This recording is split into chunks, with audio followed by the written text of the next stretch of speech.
panting heart, quenching spiritual hunger and thirst. Talk to us about the journey to wealth. The journey to wealth. Because as entrepreneurs, we need to understand how to become wealthy, because you cannot give what you don't have. So many times, or let me call it the journey to financial freedom, journey to wealth or journey to financial freedom. Many times, the challenge with people, like we have seen last year, is that they don't understand the purpose for wealth. So they have money without a mission. They have prosperity without a purpose. So we've dealt with that. So we now know that everything we have belongs to God. We now know that God is empowering us for the purpose of the kingdom. We now know that money is nothing but the tool for the fulfillment of purpose. But now there is a challenge. There are people that know that everything they have belongs to God. There are people that are actually willing to give. When God says give, they are ready to give, but they don't even have to give. If they have and they don't give, that would have been it, but now they don't even have. So this morning and tomorrow morning, I don't want to take us on a journey and see how far we can go. If we're not able to finish, just get the book. I also want to look at the journey to financial freedom.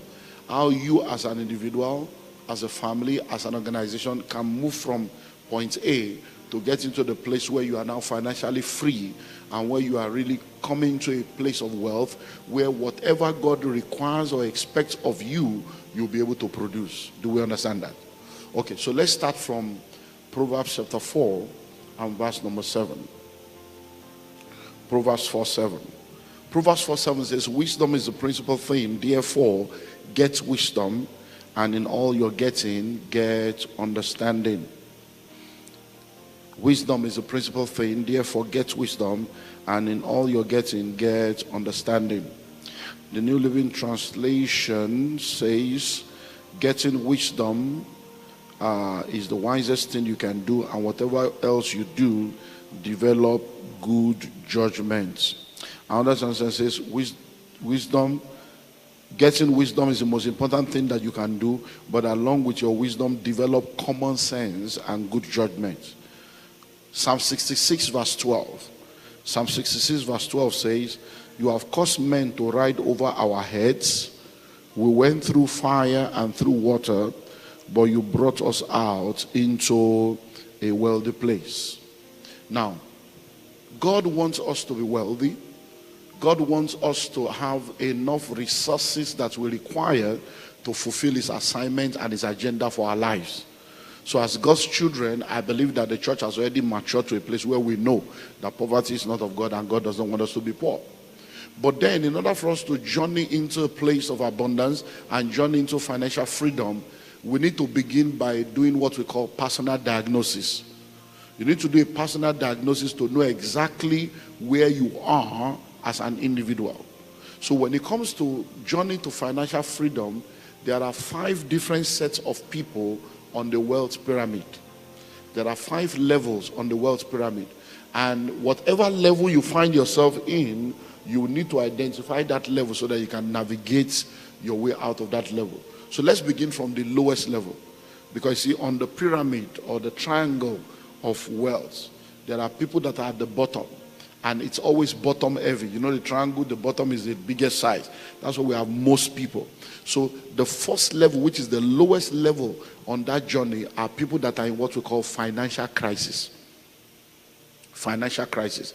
And that is where majority of people operate. As a matter of fact, the United Nations defines living in poverty as living below $2 a day, and living in extreme poverty as living below $1 a day.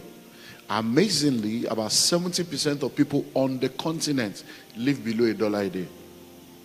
So that means that when you look at the entire continent of Africa, and that is reflected in most of the nations in Africa, you find that about 70% of the population are in financial crisis.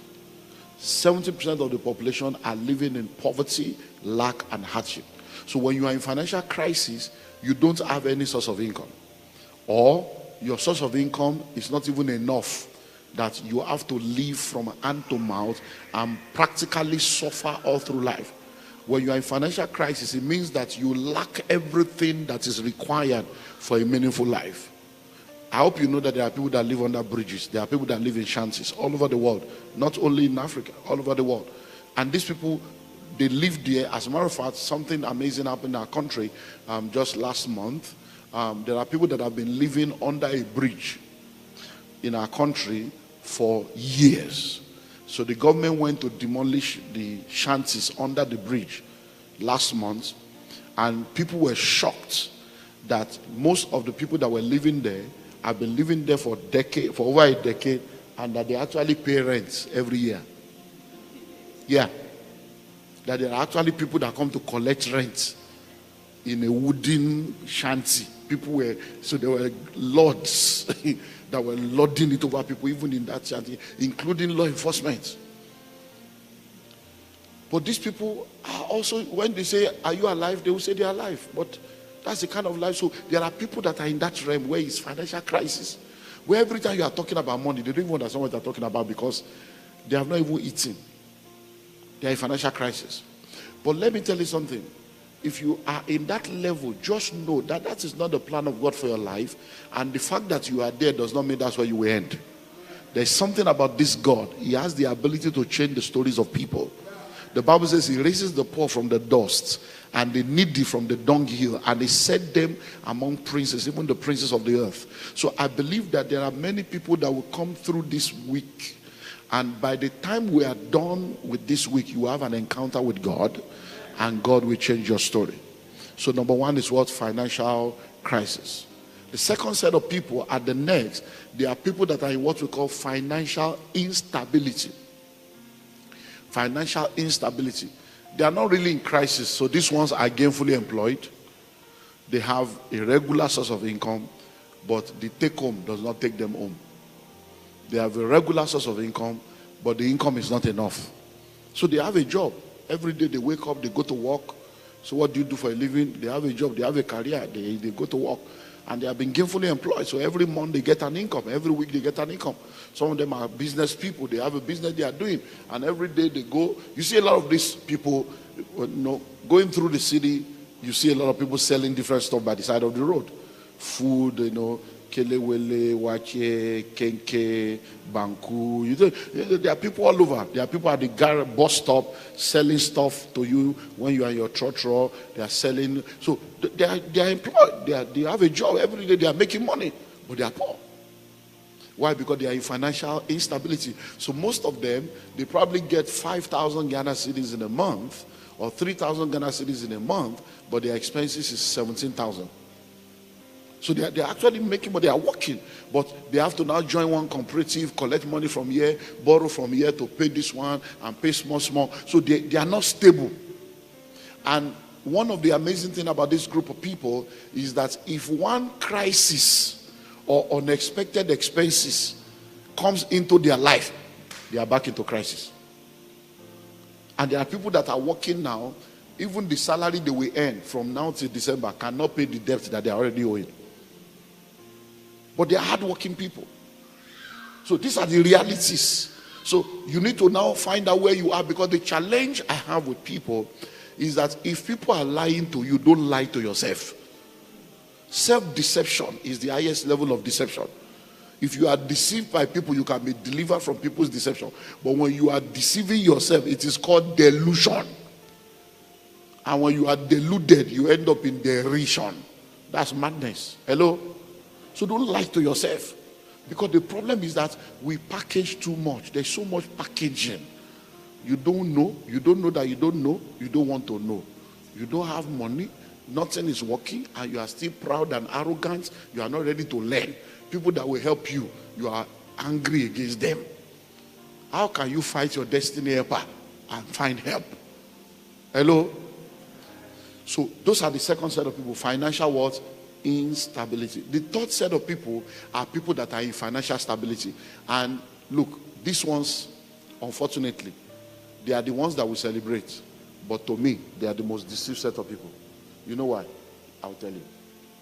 When people are in financial crisis, except they are deluded, They know they are in crisis and they are seeking for help. When people are in financial instability, except they are deceived and deluded, they know that things are not stable. They are seeking for help.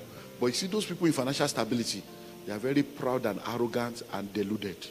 Why? These people have money. They are high net worth individuals. They are high flyers. They have cars. They are landlords. They have houses of their own. They travel abroad. Their children are in private schools. So they even have savings. They are the ones that you are celebrating. They are the ones you are trying to be like. But you know why they are the most dangerous set of people? Every money they are making is because they have a good job. The day they lose that job, 90 days later, they are poor. That's why it's very dangerous. Because these ones, they travel abroad. They are the ones that fly around the world. They have visas to every country. Their children are in private school. You go to their house, you see 3 cars. And they are landlord. They are not paying rent. They even have savings. And they are the big boys. They are the big girls in town. But it's because they are high net worth individuals. They are earning big money.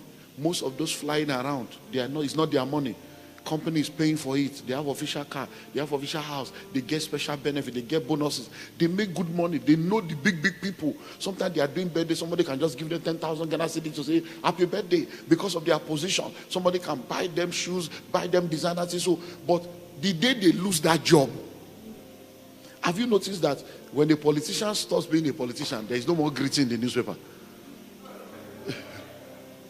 Hello?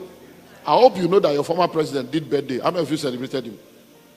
That the former president not who did birthday. Did you see any advert? No. It's when you are reigning that people will talk about you. So most of the people, they don't have plans for themselves. I've seen people that are high flyers and they lose their job and you see them packing out of the official residence in shame. You see them collecting the cash from them, and then some of them have even collected loan from the company, and then you now see them within 90 days. The man that is always looking fine, well shaven, with smelling nice, you now see him, he looks like an old man. And you're like, what happened? He has lost his job. And most of them, they are not able to recover because the shock, because they have been in that business, maybe they have been there, high flyer, 10 years, 15 years, 20 years, 27 years. So by the time they now come out, they realize that they are no more in touch with reality. And they cannot start afresh again because they have become big boys. Their appetite is big. And they find themselves in financial instability. And it is at those times in life you begin to realize that many of your relationships are transactional. You begin to realize that people don't really love you. They love what you do. You begin to realize that all the friends you have, they were fair weather friends. Because most of them, the big guys that they used to meet together in golf club, meet together in the club, will no more pick their calls. Why? Because there is nothing you have to offer me. The position that made me to be close to you, somebody else is occupying the position. I need to service the next person, and they are gone. So if you are here today now, I'm trying to help you to understand how to move to a level where you will not be a victim. Because like I said to you last year, God is your source. You remember?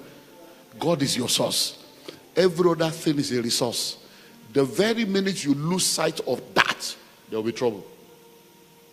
Because the definition I gave you last year is the software that runs kingdom people.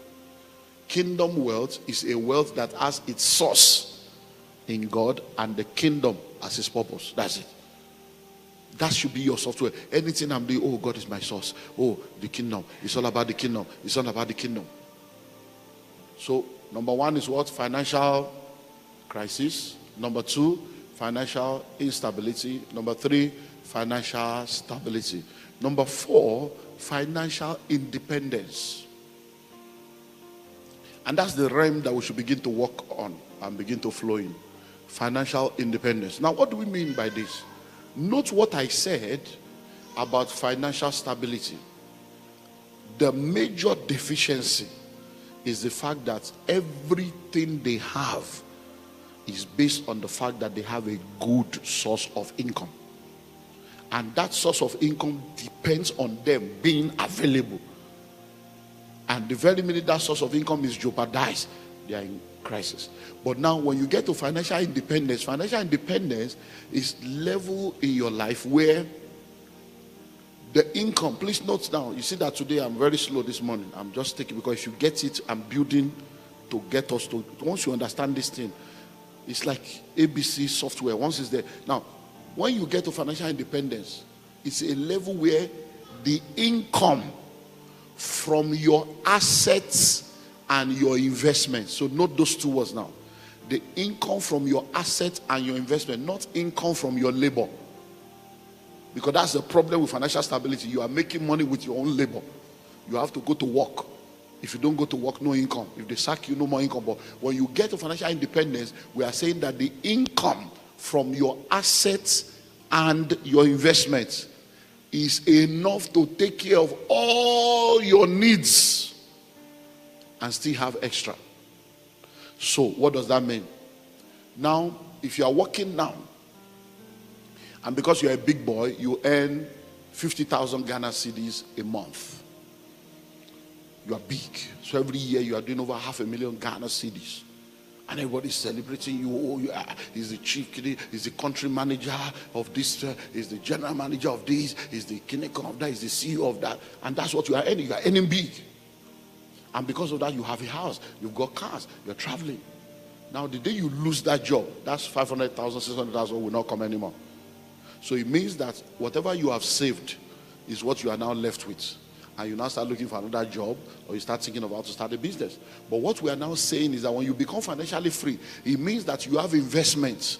So it's not that you are working. You probably have properties where the rents that people pay in your property is over 1 million Ghana cedi every year. You have assets that are producing money. You have investments. Imagine now that you have 200 taxis. 200 taxis that are out there every day working for you. 200. And you are getting income every day without you having to do anything.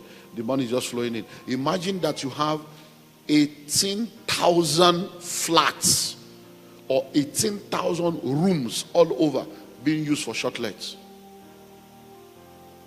Imagine that you have gold. Imagine that you have stocks in 16 multinationals all over the world.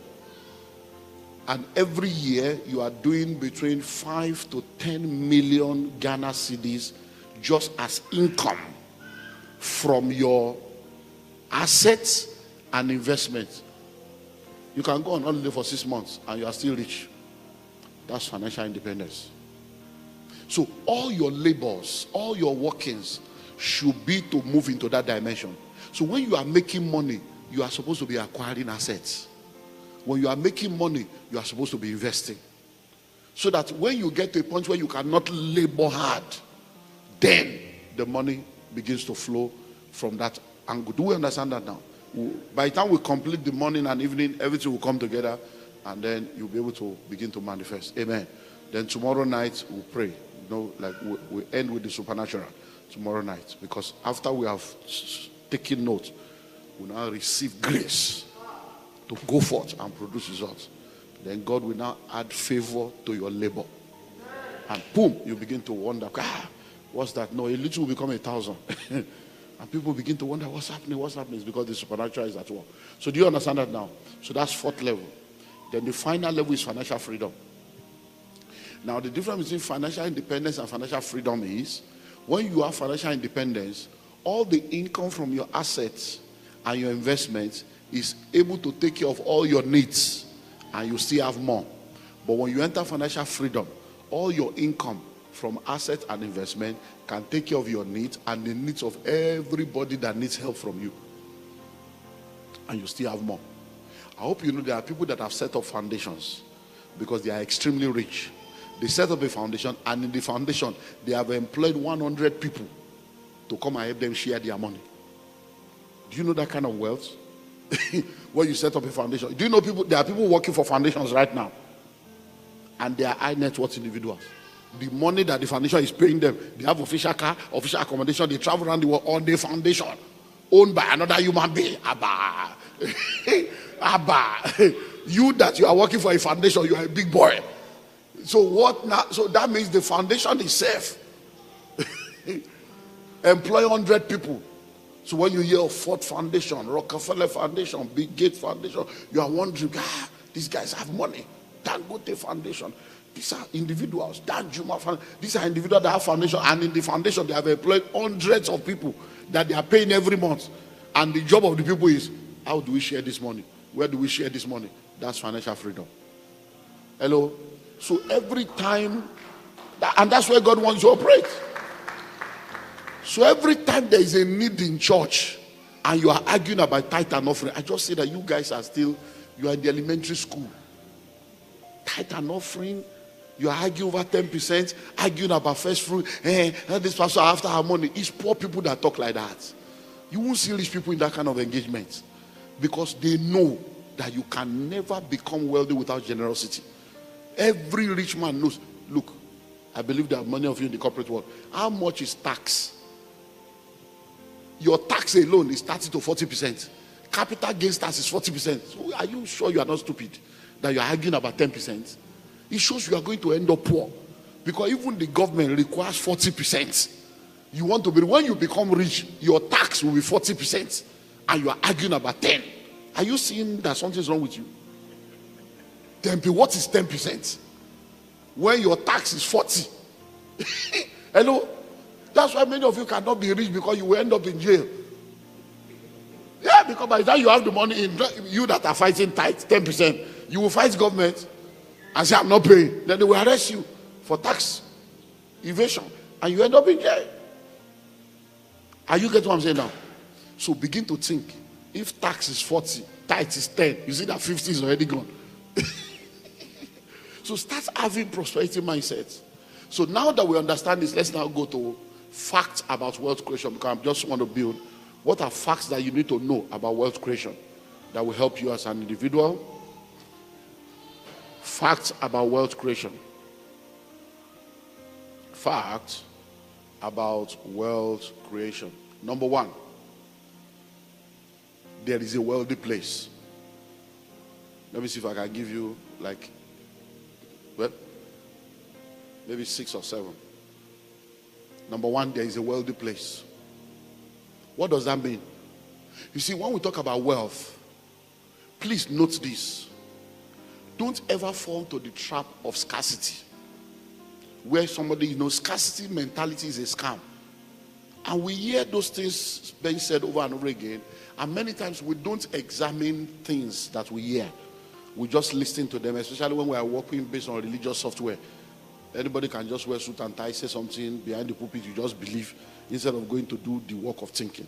So when you are doing your, in the first degree, we get BSc and all those stuff, most of the time you are certified for believing what you are taught. And if you are able to accurately agree with your lecturer, they agree with you too, and they pass you. Now, but by the time you are doing masters, we are questioning everything we're taught. That's what master's degree is all about. Nobody is teaching you anything, master. They are questioning, okay, this has been said. Do you think it's true? We begin to look at case studies. These things, is this still true?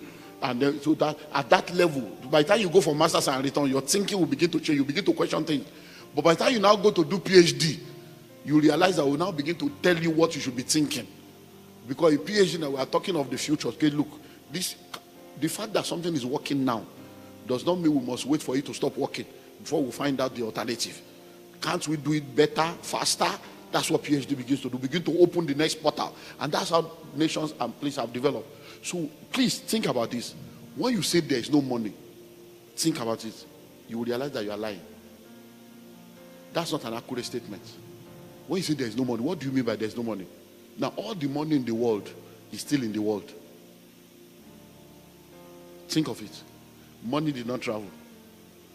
Alien did not take it away. So when you say there is no money, you are lying. What you should say is you don't have money. Not that there is no money in this country. There is no money in this country. You are a liar. There is so much money. Think of it. Do you see how much money your politicians in Ghana have been stealing since? And do you see that the stealing of Ghana now is trying to compete with Nigeria? You are entering billions now. You that don't have the heart of stealing before, now you steal. Even Nigeria is afraid now that these guys are trying to catch up with us. They want to take our medal. And your people are now stealing in dollars with full bold face, and they will still come to television and be bragging about stealing, and they should be in jail, and they are the big boys of the society. Hello? And look at the way economy is collapsing everywhere. Because one thing you see with Africa is that we love employing old people as our presidents. No, think about it. Look at Nigeria. Look at Ghana. The very minute we say it's old people we want, then we went back to old school thinking.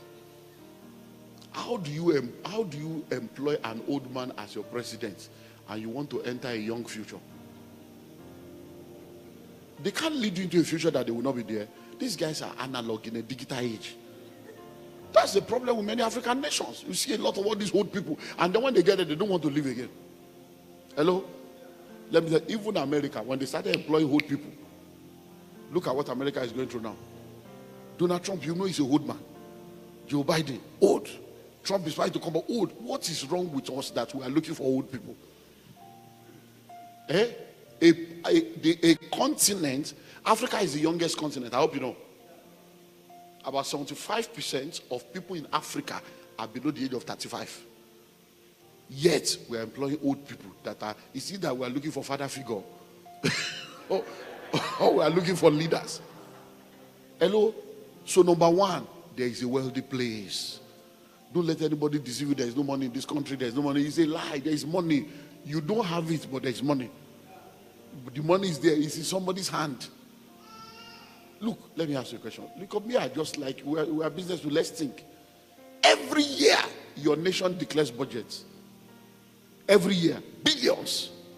And at the end of the year, they will tell you they have done supplementary budgets. They have added to it. So it means that that money actually came into the system. How many came to you? And you say there's no money. So in a year, they will declare billions. This sector, that sector. The way you should be thinking is, okay, once they declare budget, you now sit down. What is my portion in that budget? How much of that budget should come into my company and into my life? What products can I offer? What service can I offer? What sector has there been budgeted for? That's how you operate. So people wonder, say, how do you look? As a pastor, I do it. When I sit down, I'm looking for part of the budget that concerns me. Because they don't budget for religious duties in my country. And I'm a pastor, so I know that there is no money in that one for me. So I'm not going to be looking to, when I say, okay, they say they are going to be training the workforce, I say, training. So I say, okay, what are the training that they need? So we start writing proposal. We can train you with capacity building training, and therefore you know it. And then in your packaging of training, you have to be psychological. So you have to be able to also put something there that will attract their ego and attract their lust for, I shouldn't be telling you this. Have you noticed that most training in Africa does not take place in Africa? Because if you do it in Africa, they won't make money. So I will now write a proposal and say, we're going to train you people in Qatar. 3 days executive training. All the people will take you to Dubai, will take you to Rwanda, so that they will collect Ester code. They will collect travel allowance. Because they know that, this guy is going to train us in London. It's good. What training am I doing in London that I can't do in Nigeria? But it's because I have to put something there for you to sign so that we can collect our portion. The children of this world are wiser in their own thing. Hello? So number one, there is what? There is a wealthy place.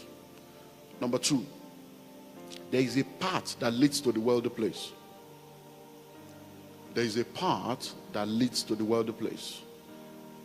Number one, there is a wealthy place. Number two, there is a path that leads to the wealthy place. We're all here today now. The only reason we're all here is because we knew this address. And we decided to be here. But we did not all come from the same house. And we did not all come the same way. Some of you trekked down here because your house is not too far. Some of you took the cab. Some of you drove down. I flew down. But we're all here now. So this place exists. But the path that brought us here is diverse. So if you want to go to the wealthy place, there are pathways to wealth. Hello?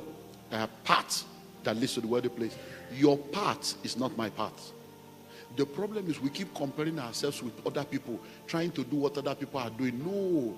The Bible says measuring themselves with themselves, comparing themselves with themselves, they are not wise. There's a principle in marketing or in the marketplace called the copycat principle.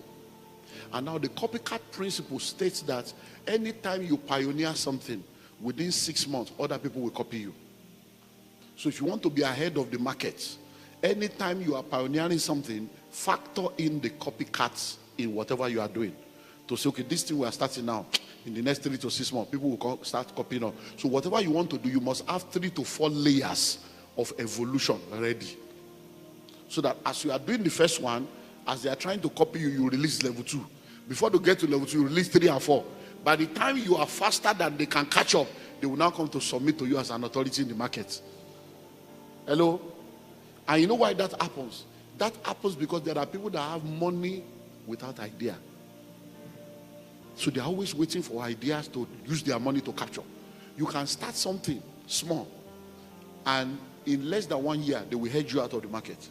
Because somebody else has money that doesn't have idea. When they say, this is true, I can do this, they will now bring 50 times of the money you started with into the same sector, and you begin to, people will not even believe you are the one that started it. Hello?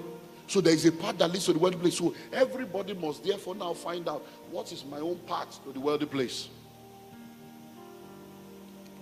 So when I talk to people, I do series of master classes every year in our business school. And this year we've done School of Money Master Class, I think 30, part 1 to 30. We just graduated last week. Now listen, and one of the things I shared with them is how not to make money. You don't make money by marriage. I hope you know that right now we have a lot of women, all they are looking for is to marry a rich man. And they're all over social media now. Me, I can't marry a man that doesn't have money. A man, I can't come and suffer. So question, is it the one that gave birth to you? You can't come and suffer. Why can't you work and take care of yourself? Marriage is not economic empowerment. Wealth is not sexually transmitted. Hello? So what your father could not do, your mother could not do, you are now looking for one man to come and carry you, so you are a liability. Say, no, what are you bringing to the table? No, I'm the table. Okay, chop yourself. Say, you are table. I'm the table. And that's what we are seeing right now. So the pathway to wealth is not marriage. Hello? The pathway to wealth is not inheritance. That's why there's so much abuse in Africa. Because when you are bringing nothing to the table, the guy can abuse you and mess you up. And after messing up your life with 3 children, you will still say, "Oh, pack out of this house, pack out." Can you tell a woman to pack out that built the house? Hello? A man will always say, "I will tell you to pack out of this house, pack out, pack out, pack out." And then one day, he came back, and the house was empty. The woman has packed out with everything she came with. And the guy now realized that he had nothing but his noise. Pack. Hello? So you don't make money by what? By marriage. You don't make money by inheritance, waiting for your father to die for you to inherit. No, these are the realities. That's not a pathway. But there are a lot of jobless people now that are hungry that their fathers have refused to die. When will this man die? When will this man die? When will this man die? And don't forget to, you are young today, you'll be old tomorrow. And what you sow is what you will reap. So there is a pathway. So you need to find your pathway. And like I've said, like we'll also see again, there are 3 portals of wealth creation. You can either do it through the entrepreneurial portal, intrapreneurial portal, or through the investment portal. So find out what is your own path to enter into that wealthy place. Number 3, wealth is created. Wealth is created. Wealth is created. In the world that we live in today, please listen. Nobody just wakes up and discovers that they are wealthy. Someone must take responsibility for the creation of wealth. Whether in an individual life, in a family, in another, someone must take responsibility for the creation of wealth. Have you noticed, listen to this, have you noticed that when people begin to make money, you start hearing, let us investigate the source of their money. Have you ever heard anybody say, let's investigate the source of their poverty? No, nobody will investigate the source of your poverty. That's your responsibility. It is your responsibility to sit down and ask yourself, why was my grandfather poor? Why was my father poor? Why am I poor? Why is it that in this world, all of us were born together? My father keeps talking about his friends that are rich. Why was he not rich like them? Why was my grandfather not rich? It's your job to investigate it. Because if you don't do that thinking, you will not know. You see, when we refuse to learn from history, history will repeat itself. So when you sit down and ask yourself, investigate, why are we poor in our family? That's how you are going to change the story. Because I don't understand. You went to school, now you have graduated, you are looking for a good job. Please, who should create the good job and employ you? If it was easy to start a business, why did your father not start one? Why did you? No, these are reality. Why didn't they start one? There are people whose parents started business. When they graduated like you, they are not looking for a job. They just resume in their father's company. Because if you don't do what I'm telling you to do now, history will repeat itself. Listen, are you ready? I hope you know that you are an ancestor already. You are an ancestor. So all those generational curses you people are breaking. Oh Lord, oh Lord. I just laugh with all this religious nonsense that we do. Listen, where your ancestors has failed you, you cannot afford to fail your descendants. Because you are also an ancestor. Think about it. Many of you sitting down here right now, in another 50 years, in another 70 years, you'll be gone. Now think of it. I've been in church now 38 years. My first child is a girl. She's 26. My second child is 24. The last one is 11. So please ask me. So I was already a pastor when I gave birth to my children. So are you telling me now that after 38 years in church, my children should be breaking the altar of their father's house? Am I not the altar? No, because you see, these are so when you are praying all this useless prayer, you need to think well. So now, you mean now that after 38 years, there is still an altar? My children should be saying, every evil of my father's house. I am the father. And there is no evil. So they are supposed to be talking of generational blessings. But why are they not talking of generational blessings? Because we don't understand that wealth is created. So we keep waiting that maybe one day somebody will lay hands on us and we'll just become rich and wealthy. And you have been waiting. So instead of you to begin to take intentional, practical steps to change your life, you are waiting for one supernatural oil that will just come upon you. And especially, you Ghanaians, you are even more terrible than Nigerians with the prophetic. When you go to Kumasi Mountain, Abogatanga Valley, Shai, you go and collect all these strange powers, and everybody is a prophet here. Calling phone number. Your name is John. Are you so stupid you don't know your name? So your name is John. Yes, Papa. Yes, Papa. Prophesy, Papa. So you don't know your name. Eh? You are from Takoradi. Yes, yes. So you don't know where you came from. That's the revelation. And that's the useless thing that you people are doing here now. So you people gather in a church for 4 hours. All they are doing is on row to row. Yeah, stand up. Your name is and 4 hours. You say, I was church today. Powerful. 10 years later, you are still poor. You know why? Prophecies can never change your life until you apply principles. Prophecies are fulfilled by principles. So if I prophesy now, your name is Jane. Yes. You are the third born. Oh, Baba, prophesy, Papa, preach. Everybody's shaking. See, I'm seeing May 11. Yes, that's my birthday. All those are accurate. And the person now tells you, I see twins. By this time next year, you're going to have twins. Everybody shouts amen. You see, after the prophecy, you will now go back to the principles. What are the principles? You need to have a husband or a wife. Principle of marriage. Then you need to have sex with your partner. Principle of sex. These are principles that prophecy cannot change. That prophecy cannot make you pregnant without sex. So you have to go back to principle. So now, they say you will have twins. You are fighting with your husband. They say you will have twins. Your husband comes home. Don't touch me. Don't touch me. You see that? You are now stupid. Are you seeing the stupidity of the thing now? Now, they say you will have twins. Every ovulation period, the 5 days of ovulation, you and your husband will fight. When the ovulation is now over, come and touch me now. Oh yeah, let's do it. I'm ready now. You are stupid. You are stupid. You don't understand the principle of recreation and progression. You're just a religious bigot. Hello? These are the things that are making them to insult you, because people just don't use their brain. When you are looking for a baby, even when you are fighting, you will have sex, because the devil must be put to shame. So, honey, I'm ovulating. Oh yeah, how are you? I love you. He said, yeah, I'm still angry with you, but let's finish this one first. We'll continue fighting later. Hello? So, what am I saying? Wealth is what? Created. Someone must take responsibility. And you must be that person to say, in my family, I'm sick and tired of poverty. This poverty must end with me. And then you begin to do what needs to be done. Or else it will continue. Because think about it. Look, I don't know about you, but...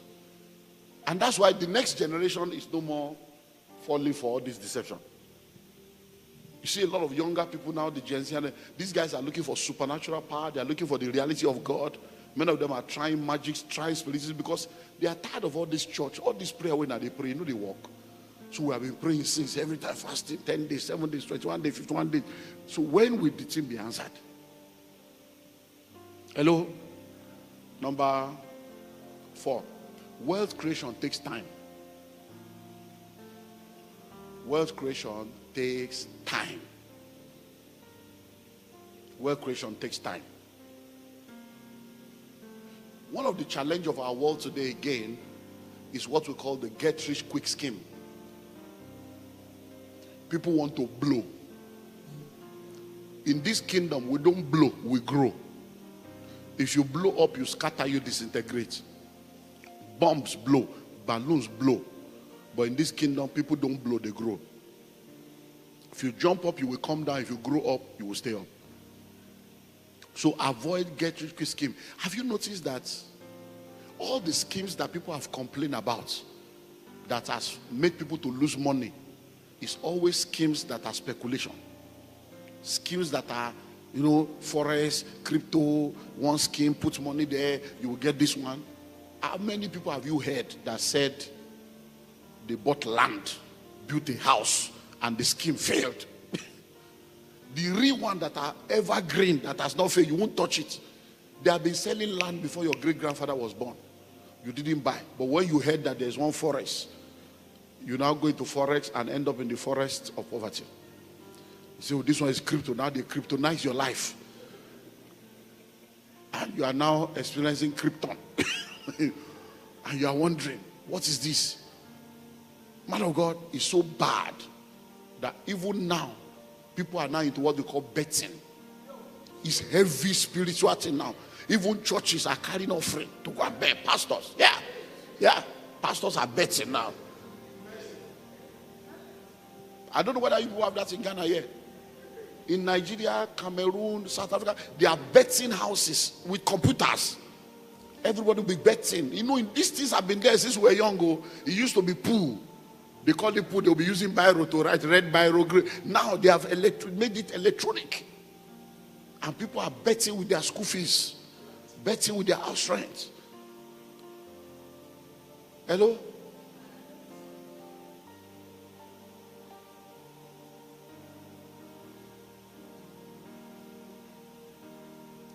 I host pastors' conferences.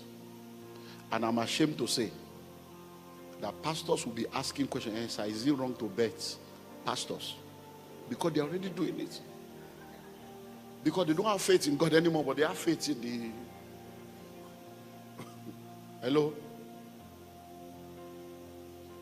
So wealth creation does what? It takes time. It takes time. Please listen. Those of us that you see that are wealthy today, we didn't fall down from heaven. Hello? And we did not become wealthy one day. It took time. Precept upon precept, line upon line, a little here, a little there. You save here, you invest here, you do this one. And over time, because true wealth takes time to be built. True wealth takes time to be built.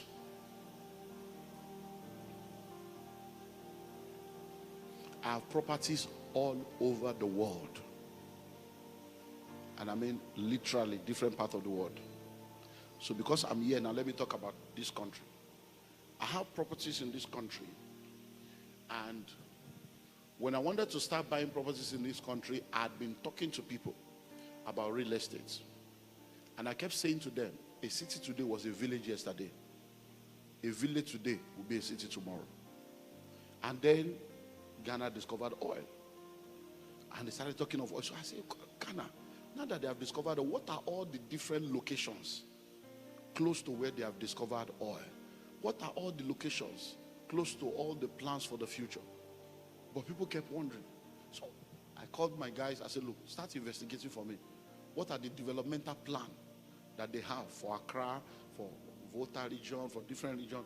And I started sharing these things with people when I come, saying, go to Dodua, go to Pram Pram, go to Shah Hills, go to Kasua, go to... I begin, they will just be wondering, they will be laughing, how does he know all these places? It's because I'm investigating. Hello? And then, while I was doing that, I was gathering money. Then, bam, I started buying. I bought a property in Kasua years ago. I have a house there. I'm building a shopping complex there now. I'm going to be building houses and all that stuff. Now, when I bought that property, when we went there, my former PA was with me when we went. We kept going into the bush.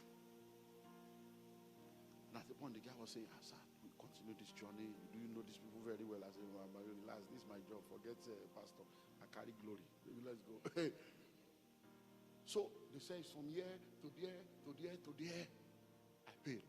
When we got into the car, I said, sir, we give them cash. You should have done transfer. So that I said, don't worry, this is my job. Do you know what? When we bought that property, in less than 1 year, they did the Obum Road. They started opening the road. Before you know it, the bridge, you know there's Kasua Bridge.